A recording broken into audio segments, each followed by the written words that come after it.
Les chiffres donc de l'exercice 2019-2020 ont été publiés concernant donc le Barça par des sites spécialisés dans la finance.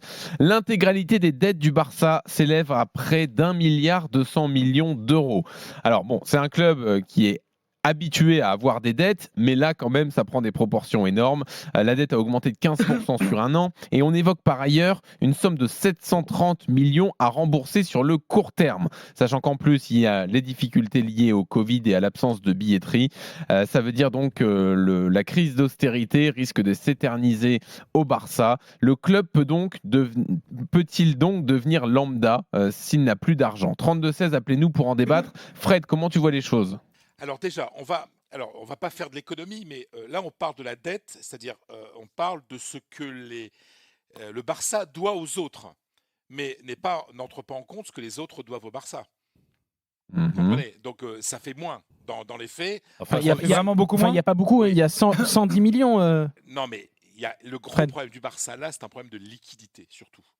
C'est-à-dire, et c'est la raison pour laquelle ils ont négocié 30% de baisse de salaire avec les joueurs, qui sera remboursé dans 3 à 4 ans. Le gros problème du Barça, c'est que c'est vrai qu'ils ont terminé l'exercice, par exemple, rien que sur 2019-2020, à cause de l'absence de public, et puis aussi une gestion qui n'est pas terrible, 97 millions de pertes. Le gros problème, c'est que le Barça a naturellement dépense beaucoup et s'endette beaucoup. Mais en général, ils ont 700 millions de revenus par an. Et là, le problème, c'est que ces revenus sont beaucoup moins présents parce qu'il n'y a pas les 100 000 personnes au public, de public dans les stades, parce qu'il n'y a pas tout ça. Mhm. Donc voilà, la situation est très grave, mais elle est quand même pas désespérée. Mais il va falloir, et là on va arriver au sujet, il va falloir prendre des décisions drastiques, à commencer, je pense, par couper le gros problème qui est la question des salaires. Il va falloir taper dedans parce que déjà le Barça aujourd'hui ne respecte pas les limites du fair play financier qui est fixé à... On n'a pas le droit de dépasser 70% de masse salariale par rapport à l'ensemble. Et ça fait longtemps qu'ils le sont aussi. Ouais, Hein. Longtemps. par Ils sont rapport à plus de 80. Hein. par rapport à l'ensemble du budget. Et là, ils sont à 76. Donc, Ah oui, ils ont mais, descendu là. ils sont descendus, mais c'est encore trop. Parce que, Mm. et c'est la raison pour laquelle, et là, je glisse naturellement vers la question Ouais. de Momo et de Jean-Louis, c'est qu'il va falloir se séparer de Messi qui coûte 100 millions par an. C'est ça déjà. Et la question, c'est est-ce que le Barça devient une équipe lambda avec ou sans Messi? On peut peut-être déjà commencer par ça. Alors, allons-y. Donc, toi, qu'est-ce que tu en penses, Fred? Moi, je pense que non. Et je pense que non. Ce sera jamais un club lambda. Non, parce que déjà, il y a une histoire. Donc, quand tu as une histoire, voilà, l'histoire du Barça, c'est maintenant. C'est pas il y a 40 ans. Voilà, donc l'histoire, elle est là.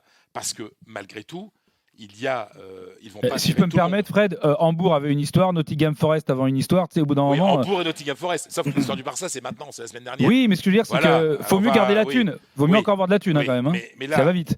je vais expliquer mon propos. Pardon. Oui, un petit peu de discipline quand même. Oh. C'est quand même. J'ai jamais vu quelqu'un recadrer Non, Julien mais moi, comme dès ça. qu'on dit le mot Barça, tu vois, je viens Ah de oui, mais venir. c'est le mauvais souvenir. Donc, en gros, si tu veux savoir s'ils vont encore t'éliminer en quart de finale, je te dis oui. Voilà, allez, c'est Mais fini. non, ça sera en huitième, Continue. t'inquiète pas. Non, sérieusement. Donc, l'histoire du Barça, elle est pas très vieille. C'est de maintenant. Ils vont pas devoir faire partir tous les joueurs. Il y a plein de joueurs qui vont devoir partir. Il y aura peut-être des affaires à faire, ça c'est clair. Mais ils vont pas virer et Griezmann et Coutinho et Messi et Piqué et tout ça. Enfin voilà, l'équipe elle restera compétitive. Il y a une chose aussi qui est importante, c'est que le Barça a un excellent centre de formation.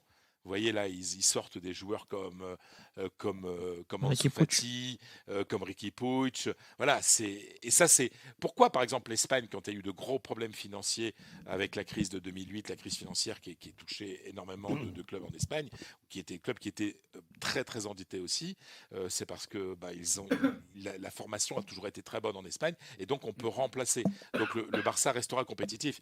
Et puis j'en tirerai là-dessus. Il y a à court terme quelque chose qui va intéresser et qui va sauver le Barça. Ça s'appelle la Super Ligue européenne. D'ailleurs, en quittant le club au mois d'octobre, Josep Maria Bartomeu, qui est en partie responsable de ce trou financier parce que c'est un mauvais gestionnaire, voilà, il y a cette perspective Ok, de la alors. Super Coupe de Super Ligue européenne qui, quoi qu'il arrive, va rapporter beaucoup d'argent et on sait déjà que le Barça y sera.